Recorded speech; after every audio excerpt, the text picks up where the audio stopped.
Bismillahirrahmanirrahim. Assalamualaikum warahmatullahi wabarakatuh. Hai, apa kabarnya semua Ananda kelas 6? Ya, Ibu berharap semoga semuanya hari ini dalam keadaan sehat ya. Dan kita semua selalu berada dalam lindungan Allah Subhanahu wa Ta'ala. Ya, hari ini kita akan belajar bersama Ibu di tema 2, yaitu pada tema persatuan dalam perbedaan. Masih di subtema 1 ya, yaitu rukun dalam perbedaan. Ya, baik, sebelumnya Ibu akan jelaskan dulu makna persatuan dalam perbedaan. Seperti yang kalian sudah ketahui bahwa bangsa Indonesia itu adalah bangsa yang memiliki keanekaragaman, banyaknya perbedaan. Apa saja sih perbedaan yang ada di bangsa Indonesia? Banyak ya Nak ya. Nah, salah satunya adalah suku bangsa yang beraneka ragam, kemudian budaya, agama, serta keadaan ekonomi. Nah, semua perbedaan yang ada yang dimiliki oleh bangsa Indonesia, nah itu harus dijadikan sebagai suatu tujuan atau suatu misi, bahwa meskipun adanya banyak perbedaan, kita harus tetap menjadi bangsa yang bersatu. Ya, itu yang dimaksud dengan makna persatuan dalam perbedaan. Ya, coba di sini bisa dilihat, diperhatikan. Ini adalah di mana wilayah bangsa kita ya, bangsa yang besar, bangsa yang beraneka ragam, rakyatnya sangat banyak ya. Nah, bangsa Indonesia memiliki banyak suku, banyak bahasa daerah, kemudian juga banyak agama. Nah, perlu kalian ketahui, Indonesia ada 6 agama yang diakui. Salah satunya adalah agama Islam, kemudian agama Protestan, agama Katolik, Hindu, Buddha, dan Konghucu. Nah, itu 6 agama yang ada di Indonesia. Nah, keragaman yang dimiliki bangsa Indonesia merupakan kekayaan yang tidak dimiliki oleh negara lain. Nah, ini bisa diperhatikan, ini adalah suatu kondisi yang bisa dikatakan dapat mencerminkan budaya bangsa Indonesia, yaitu hidup rukun, saling menghormati. Nah, hidup rukun merupakan cerminan budaya bangsa Indonesia. Nah, salah satu yang harus kita lakukan untuk menjaga kerukunan ya adalah menjaga semangat persatuan dalam perbedaan. Nah, agar kita bisa menerapkan hidup rukun. Hidup rukun dapat dibangun lingkungan keluarga yang terlebih dahulu harus kita terapkan, kemudian di lingkungan sekolah hingga ke masyarakat.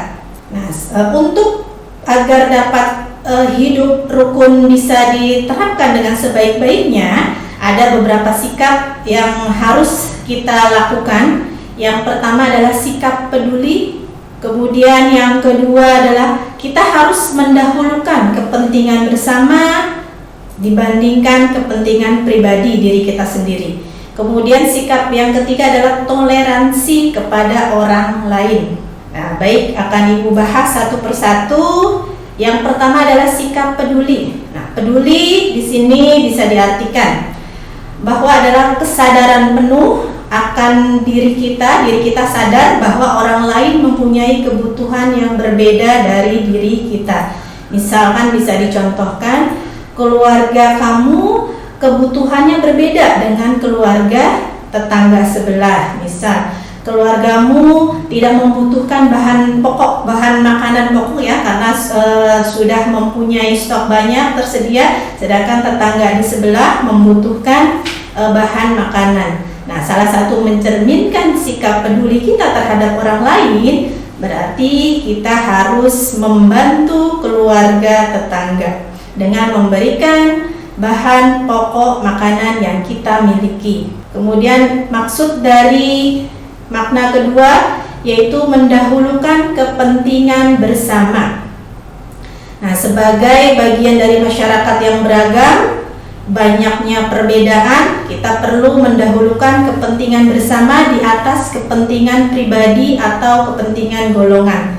Nah, karena kepentingan bersama dapat mencangkup kepentingan di suatu lingkungan masyarakat, bisa juga di lingkungan sekolah atau negara. Nah, makna yang ketiga adalah toleransi kepada orang lain. Bisa diartikan toleransi itu adalah sikap saling menghormati dan menghargai antar individu meskipun terdapat perbedaan. Misal bisa kita contohkan, kalian mempunyai teman yang berbeda agama, ya, adanya perbedaan agama. Ketika teman kalian ingin melakukan ibadah sesuai dengan agamanya, nah tentunya kalian tidak boleh melarangnya. Tentunya kalian harus memberikan hak teman kalian itu untuk melakukan ibadahnya sesuai dengan kepercayaannya. Itu yang dimaksud dengan toleransi, adanya saling pengertian satu sama lain. Nah, itulah ketiga sikap yang harus kalian terapkan dalam kehidupan sehari-hari. Nah, kemudian di sini ada manfaat hidup rukun. Jadi setelah kita melakukan atau menerapkan hidup rukun, ada beberapa manfaat yang akan kita dapat. Yang pertama, hidup rukun dapat menciptakan kedamaian dalam kehidupan tentunya ya. Terasa damai karena tidak adanya perselisihan. Manfaat yang kedua, hidup menjadi aman, nyaman dan tentram ya. Terasa aman, terasa baik-baik saja, tidak adanya perselisihan. Kemudian manfaat hidup rukun yang ketiga, menghindari perselisihan. Kemudian manfaat hidup rukun yang keempat, dapat saling membantu ketika mengalami kesusahan. Seperti yang tadi Ibu jelaskan ya, ketika ada tetangga, teman atau saudara yang membutuhkan pertolongan kita ya, atau yang mengalami kesusahan, kita harus membantu. Itu salah satu menerapkan hidup rukun di lingkungan sekitar. Kemudian manfaat hidup rukun yang kelima adalah mempererat persatuan dan kesatuan bangsa.